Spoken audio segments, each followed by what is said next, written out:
नमस्कार दोस्तों, स्वागत है आप सभी लोगों का एक बार फिर से।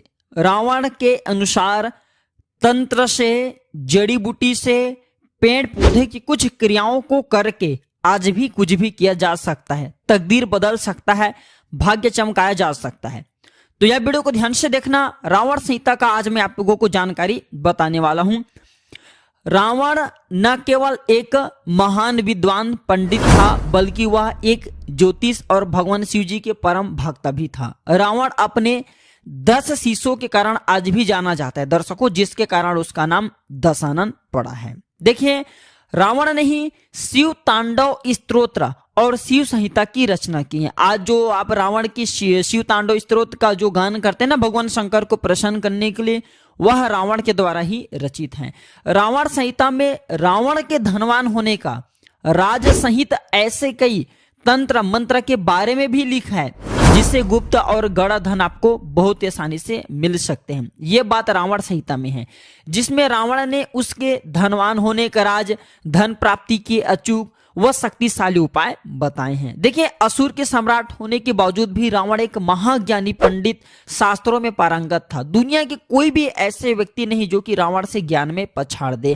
माना जाता है कि सौर मंडल के संपूर्ण ग्रह के जितने भी सौर मंडल के संपूर्ण ग्रह हैं, ये रावण की इशारों पर चलते थे। कोई भी ग्रह रावण के विरुद्ध कार्य नहीं कर सकता था। तो आप समझ सकते हैं कि रावण कितना बड़ा ज्ञानी था, कितना बड़ा शक्तिशाली था। यहां तक कि मेघनाद के जन्म के पूर्व, जब वह अपनी माता मंदोदरी के गर्भ में था, जब मेघनाद, तब रावण ने उसे अमर बनाने के लिए सभी नक्षत्रों को एक स्थिति में ला दिया था। तो इस दौरान सभी ग्रहों ने रावण के निर्देश अनुसार ही कार्य किया, लेकिन केवल शनि ने अपना स्थान परिवर्तन कर दिया, जिसके चलते मेघनाद को अमर बनने की जो सपना थी, रावण ने अमर बनाने की जो सपना रखी थी, वह सपना पूर्ण नहीं हो सका। और इसी कारण मेघनाद यशस्वी पराक्रमी योद्धा होने के बावजूद भी अल्पायु का हो गया। भले ही महापंडित रावण को रामायण का नकारात्मक पात्र माना जाता हो, लेकिन माता सीता का हरण रावण ने अपनी जिंदगी की सबसे बड़ी भूल करने के कारण की थी। और यह भी जाना जाता है, यह भी कहा जाता है कि रावण जानता था कि प्रभु राम जो श्री रामचंद्र जी हैं, वह भगवान विष्णु जी के अवतार हैं। यदि उनके हाथ उनकी मृत्यु हो तो निश्चित उन्हें वैकुंठ की प्राप्ति होगी। ऐसे में उसने अपने पूरे परिवार के उद्धार के लिए जानबूझकर श्री राम जी से, प्रभु राम से शत्रुता मोल रखी। तो चलिए इस वीडियो में जानते हैं रावण द्वारा रचित कुछ ऐसे जड़ी बूटी के बारे में, क्योंकि रावण ने रावण संहिता में बहुत सारे ऐसे जड़ी बूटी के बारे में बताए, कुछ तांत्रिक वस्तु के बारे में बताए हैं, जिसे धारण करने के बाद व्यक्ति की अध्यात्म उन्नति होते हैं, व्यक्ति धनवान बनते, गुणवान बनते हैं। आप अपने इशारे पर सबको नचा सकते हैं, आप जो भी बोलेंगे वही होगा। अर्थात रावण ने जो रावण संहिता जो बुक लिखी, उसमें बहुत सारे तांत्रिक वस्तु के बारे में बताएं, जिससे व्यक्ति धारण करने के बाद दूसरे के मन मस्तिष्क को कंट्रोल कर सकते हैं। ये बहुत सारे आप जो है क्रियाओं को कर सकते हैं, अर्थात आप दूसरे को वशीभूत कर सकते हैं, साथ ही साथ धनवान बन सकते हैं। ये माला को, ये जो जड़ से धारण करने के बाद व्यक्ति के जीवन में ऐसा धन संपदा आना शुरू हो जाते हैं जिसकी आप कल्पना भी नहीं कर सकते। सर्वप्रथम तो इस वीडियो में मैं आप लोगों को कुछ साधारण उपाय बताऊंगा, फिर मैं आप लोगों को पहनने जाने वाले जड़ के बारे में बताऊंगा। तो देखिए, अगर आप हर काम में लाभ पाना चाहते हैं तो रावण संहिता के अनुसार किसी भी काम में सफलता ना मिले तो दुर्वा घास का आप जो है उपाय कर सकते हैं। सफेद दुर्वा आपको लेना है और उसमें कपिला गाय यानी कि सफेद गाय के दूध के साथ आप उसे पीस लेना है। इसके बाद इसका तिलक आपको लगाना, और कहीं भी आपको जाना है, देखना आपको उस कार्य में सफलता बिल्कुल ही मिलती है। ये वशीकरण का काम करता है, जबरदस्त पावरफुल वशीकरण का काम करते हैं। और भी बहुत अच्छा गुप्त जानकारी बताने से पहले रावण संहिता की और भी जो कीमती जानकारी वो सब मैं आपको फ्री में बता रहा हूँ। ये जानकारी आपको किसी किताब में नहीं मिलेंगी। तो ये सारे जानकारी बताने से पहले सभी दर्शकों से गुजारिश करना चाहूंगा, कमेंट बॉक्स में अभी तक जय श्री राम नहीं लिखे तो जय श्री राम जरूर लिखना। रावण संहिता के अनुसार अगर जातकों को व्यापार में नुकसान ही नुकसान हो रहा है, या फिर जातकों को धन्य धान की कमी हो तो कुबेर मंत्र का जाप जरूर करना चाहिए, इसे रावण कहते हैं। इसके लिए जातक को सच्चे मन और पूरी श्रद्धा के साथ, मैं कुबेर मंत्र बता रहा हूँ, ये मंत्र का आपको कम से कम 108 बार जाप जरूर करना चाहिए नित्य ही। ओम यक्षाय कुबेराय वैष्णवाय धन धान्यधिपते धन धान्य समृद्धि में देही दापाय स्वाहा। मैं इसे वीडियो में जो स्क्रीन चली उसमें भी लिखवा दूंगा, एक बार फिर से सुन लीजिए। ओम यक्षाय कुबेराय वैष्णवाय धन धान्यधिपते धन धान्य समृद्धि में देही दापाय स्वाहा। अगर ये मंत्र होली है, दीपावली में जितना जाप करते हैं उतना ज्यादा इसका पॉजिटिव रिजल्ट मिलते हैं। आपके घर में 3 महीने के भीतर में इतना ज्यादा धन संपदा आ जाती है जिसकी आप कल्पना नहीं कर सकते। लेकिन रावण संहिता कहते हैं कि नित्य रूप से अगर इन्हें 3 माह तक 108 बार, कभी भी 3 माह तक 108 बार जपा जाए तो बिल्कुल ही ऐसे व्यक्ति के घर में कुबेर जी महाराज, माता लक्ष्मी दौड़ी चली आती हैं। लेकिन ये मंत्र जाप करते हैं तो आपको सामने में कौड़ी रख करके ही पूजा करना चाहिए, जपना चाहिए। जब 3 माह पूरे हो जाए तो उसे उठाकर जो कौड़ी है उसे जहां पर आप पैसा रखते हैं वहां पे रख देना चाहिए। मान्यता है कि ऐसा करने से जीवन में कभी भी धन्य धान की कमी नहीं होती। ऐसा मैं नहीं बोल रहा हूं, बल्कि रावण संहिता में लिखे हैं। चलिए अब इस वीडियो में जानते हैं रावण जी के अनुसार कि कौन सी जड़ी बूटी को धारण करने के बाद, कौन सी ऐसे जड़ हैं जिसे धारण करने के बाद हम अपने तकदीर को बदल सकते हैं, अपने बुरे समय को समाप्त कर सकते हैं, अपने भाग्य को चमका सकते हैं। पहला है काला धतूरा। ध्यान से सुनिएगा। रावण कहते हैं, रावण संहिता के अनुसार रावण बहुत बड़ा तांत्रिक था, इसलिए रावण कहते हैं कि जितने भी समाज में व्यक्ति की अनहोनी होती है, दुर्घटना होती है, मान सम्मान की हानि होती है, जीवन में तरक्की नहीं मिलती, व्यक्ति बहुत ही परेशान हो जाते हैं, ये सब किसके कारण होता है? शनि के कारण। तो ऐसा माना जाता है जो काला धतूरा है इसके जड़ में भैरव बाबा का वास होता है, महाकाल का वास माना जाता है और साथ ही साथ भगवान शनि देव का वास माना जाता है।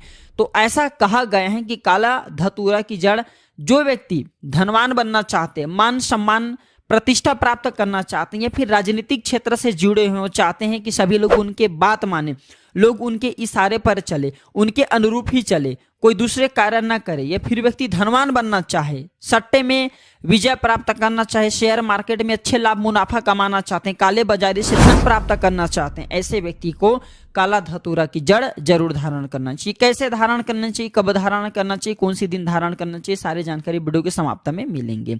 इसके बाद रावण जी कहते हैं कि काला एरण की जड़। ध्यान से सुनना, जो काला कलर की एरण होती है, सफेद कलर की वैसे तो जो एरण है ये आपको यत्र तत्र, जो रेड कलर की एरण है ये भी यत्र तत्र आपको मिल जाते हैं, लेकिन जो काला कलर की एरण है थोड़ा सा आपको ढूंढने पे वैसे मिल जाते हैं, कोई कठिन नहीं है, लेकिन थोड़ा सा दुर्लभ है। तो ऐसा माना जाता है जो एरण है माता पार्वती की ही स्वरूप कहे गए हैं, माता पार्वती से ही एरण जो है उत्पन्न हुआ है। तो जो काला एरण है, कोई भी व्यक्ति काला एरण धारण करते हैं तो ऐसे व्यक्ति को आदि शक्ति, महाशक्ति की कृपा प्राप्त होते हैं, ऐसे व्यक्ति के शरीर में सम्मोहन की सिद्धियां बढ़ जाती हैं। ऐसे व्यक्ति अगर काला एरण की जड़ धारण करे, जैसे कि कहा गए हैं जो डरपोक व्यक्ति भी अगर काला एरण की जड़ धारण करे तो ऐसे व्यक्ति साहसी बन जाते हैं, ऐसे व्यक्ति से लोग डरने लगते हैं, ऐसे व्यक्ति पे माँ लक्ष्मी जो है धन लुटाना शुरू कर देती है, क्योंकि इसका स्वाभाविक से ही गुण है, जहाँ पे शक्ति वहां पे लक्ष्मी स्वतः खींचे चले आते हैं। तो जो काला एरण है अगर आप धारण करते हैं तो आपको सिद्धियां की भी प्राप्ति होती है, अड़िमा लागिमा उत्पन्न, जितने भी ये 9 प्रकार की सिद्धि कहे गए हैं, 8 प्रकार की सिद्धि, 9 प्रकार की निधि कहे गए हैं, ये आपको स्वतः ही प्राप्त होना शुरू हो जाते हैं। इसके कुछ आंशिक रूप आपको मिलते हैं। इसके बाद है काला हल्दी। ध्यान से सुनिएगा, मार्केट में सबसे ज्यादा जो बिका जाने वाला तांत्रिक चीज है उसमें काला हल्दी की गणना आती है। काला हल्दी को साक्षात माता काली की स्वरूप कहे गए हैं। जो काला हल्दी होते हैं, अगर आपको ओरिजिनल काला हल्दी मिल जाए तो ऐसा माना जाता है चलते ट्रेन को भी व्यक्ति रोक सकता है, काला हल्दी मिल जाए तो बंद ताले को खोल सकता है, काला हल्दी मिल जाए तो आप अपनी पुस्तक में लिखे स्याही को मिटा सकते हैं। तो इसके द्वारा और भी अनेक प्रकार के तांत्रिक क्रिया किए जाते हैं, ऐसा हमारे धर्म तथा तांत्रिक ग्रंथों में लिखे। जैसे काला हल्दी से व्यक्ति नोटों की बारिश करते हैं, वो होता है कि नहीं होता, लेकिन किताबों में ये जानकारी आपको पढ़ने को मिल जाते हैं। हम सभी दर्शकों को बताना चाहेंगे, रावण संहिता के अनुसार काला हल्दी अगर कोई भी व्यक्ति धारण करते हैं तो ऐसे व्यक्ति से काली शक्तियां हमेशा दूर भागते हैं। ऐसे व्यक्ति की साक्षात माता काली रक्षा करते हैं, पुत्र की भांति ऐसे व्यक्ति की माता काली साक्षात रक्षा करते हैं और ऐसे व्यक्ति की अध्यात्म उन्नति होता है। ऐसे व्यक्ति के जीवन में अगर किसी भी वस्तु का अभाव हुआ, सारे वस्तु स्वतः प्राप्त होना शुरू हो जाते हैं। तो अध्यात्म उन्नति करने के लिए ये फिर ग्रह नक्षत्र की बाधा से आप पीड़ित हैं, कोई भी ग्रह आपको बहुत परेशान करते हैं, तो काला हल्दी की जड़ आप जो जरूर धारण करें।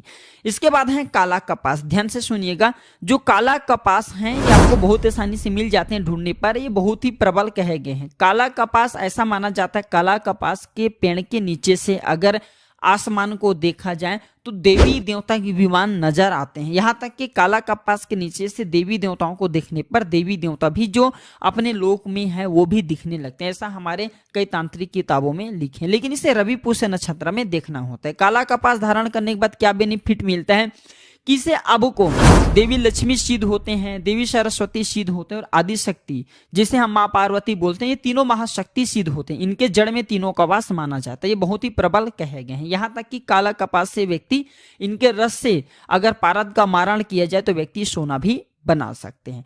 तो चलिए जानते हैं कि इन जड़ों को किस प्रकार धारण करना होता है, कैसे धारण करना होता है, इनके धारण करने के दिन क्या होता है।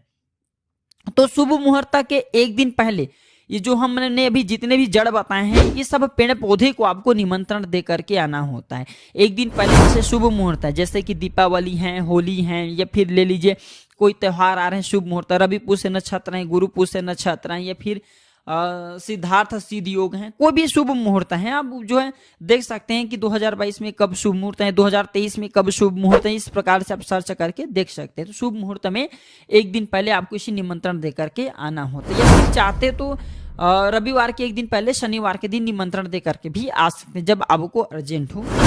इसके बाद शुभ मुहूर्त में निमंत्रण देना आपको जाना होता है। इसके लिए आपको चावल रखना है, पीले चावल रखना है, आपको 5 अगरबत्ती की कांडी रख लेना है और एक आपको नारियल रख लेना है। इसके बाद आपको अगरबत्ती जलाना है वहां पे, इसके बाद नारियल वहां पे आपको भेंट कर देना है। जो भी पेड़ पौधे की जड़ लाना चाहते हैं, जैसे कि आप काले धतूरे की जड़ लाना चाहते हैं, तो वहां पे नारियल आपको भेंट करना है, अक्षत चढ़ा देना है, पीले कलर की जिसे हम चावल बोलते हैं, और आपको प्रार्थना करना है कि हे औषधि महाराज, हे वृक्षराज, मैं आपके जड़ का प्रयोग करने जा रहा हूँ इस कार्य के लिए। कार्य में बोल देना धन प्राप्ति, शनि के जो कुदृष्टि है उनके बचाव करने के लिए, अपने आत्मा कल्याण करने के लिए, इस प्रकार से प्रार्थना करना है। जो भी जड़ ला उसे प्रार्थना करना है। इसके बाद आप उन्हें बोलना है कि कल मैं प्रातः काल सूर्योदय से पहले आपको ले जाने आऊंगा, कृपया आप मुझे अनुमति दे। इस प्रकार से प्रार्थना कर लेना और आपको फिर सुबह प्रातः काल जाना है स्नान करने के बाद, और इसे आपको खन करके ले आना है। लेकिन ध्यान रहे, आपको कुदाल है, फिर लोहे की कोई भी वस्तु है, धातु बने हुए, इसे आपको खनन नहीं करना। इसके बाद इसे लाते हो तो इसे आपको सर्वप्रथम गंगा जल में धोने, दूध से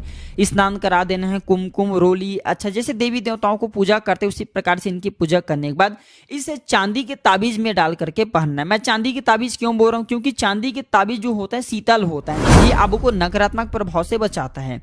तो आपको चांदी की ताबीज में से डालना है, और पहनने के जो दिन होता है बुधवार और शनिवार, ये 2 दिन हमारे धर्म शास्त्रों में कहे गए हैं, क्योंकि जो बुध है इसे तांत्रिक देव कहे गए। शनि जो प्रकृति होती है जड़ी बूटी धारण करने के लिए उग्रता मानी जाती है, तत्काल रिजल्ट देने वाले। तो बुधवार और शनिवार के दिन आप इसे पहन सकते हैं, तकदीर बदल सकते हैं, आपके भाग्य चमका सकते हैं। एक बार तो आप इसे धारण करके देखें, आपके जीवन में परिवर्तन आएगा और आप खुद देखना, देखते देखते आप उन ऊंचाइयों पर पहुंच जाएंगे जिसकी लोग कल्पना भी नहीं कर सकते। तो रावण संहिता के अनुसार, जैसे रावण संहिता में बताए गए हैं जड़ी बूटी के बारे में, धारण करने के तरीके, सारे तरीके इस वीडियो में बताया हूं। यह जानकारी कैसा लगा हमें कमेंट सेक्शन में जरूर बताना, और इस वीडियो को लाइक कर चैनल को सब्सक्राइब जरूर करना, इसे अपने दोस्तों यारों में आगे जरूर शेयर करना। हो सकता है आपके एक शेयर किसी की जिंदगी को बर्बाद होने से बचा ले। धन्यवाद, नमस्कार।